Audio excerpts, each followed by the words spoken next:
Hey guys, Fire here, bringing you another game review. This time we're checking out Metro Simulator 2.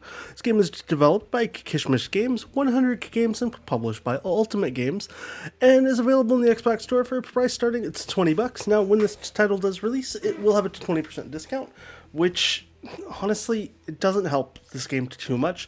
So this is a simulator game where you operate a metro line in, I think it's Moscow, Russia. The game has two different modes, scenarios, which is basically four modes that kind of run you through like tutorials and stuff, and then you can kind of do free ride, and that's it with as far as the content in the game.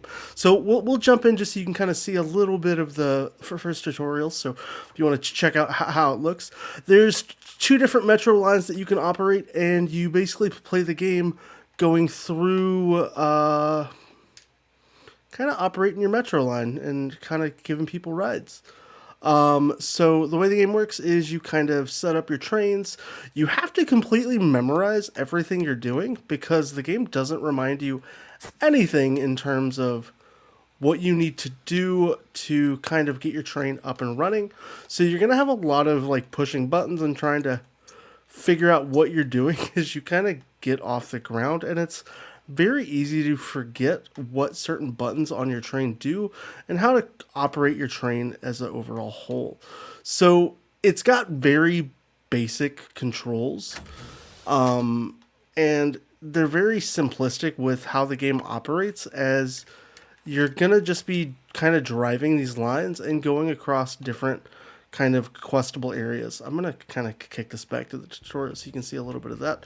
So if we dive into the scenarios here, you'll get to see, it kind of walks you through how to operate both the trains, but the game's UI is honestly pretty poorly created, as it doesn't set you up for success because, for one, things are very hard to see. You can't zoom in and really read anything.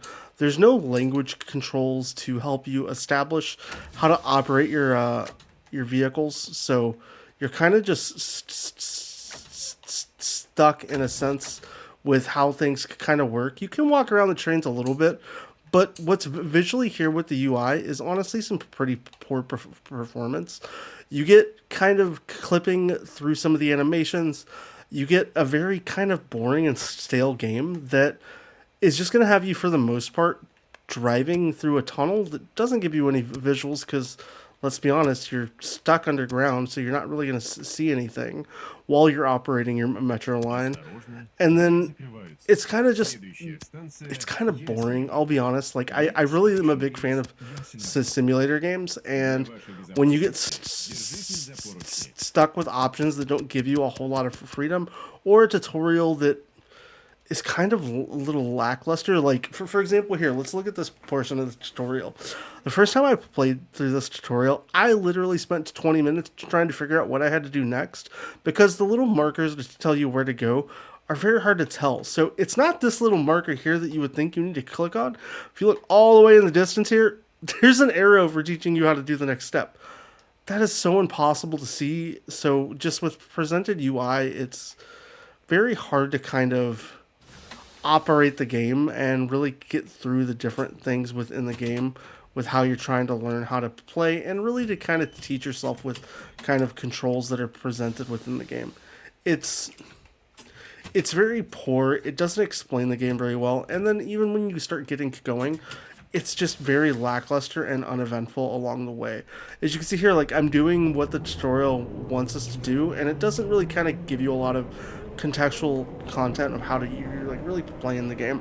It's, I think, a poor approach at a simulator game and a genre of games that just doesn't hit the mark very well in terms of how you want to play. Like, even being able to detect your speed or making things easy to understand with the UI sense, it's very poor to kind of figure out what you're doing and how you need to kind of play the game. Like, the throttling your brake, your acceleration, it's hard to kind of navigate around and really figure out what you're doing when you are playing throughout the game. So overall, I think this game needs a lot of work, and even for the price point of $20, it's a hard pill to swallow, as you're not really going to understand what you're doing a majority of the time while you're playing, And even sitting idling in the tutorial menus makes it kind of a grind as you try to figure out what you need to do when you're playing.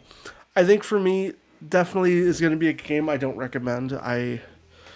It's just, I don't know.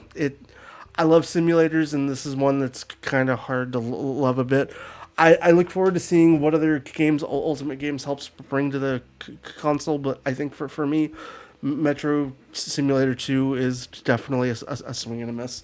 Outside of that, guys, let me know what you think of my review down below in the comments. Do you think I'm being a little too harsh? Am I being too critical?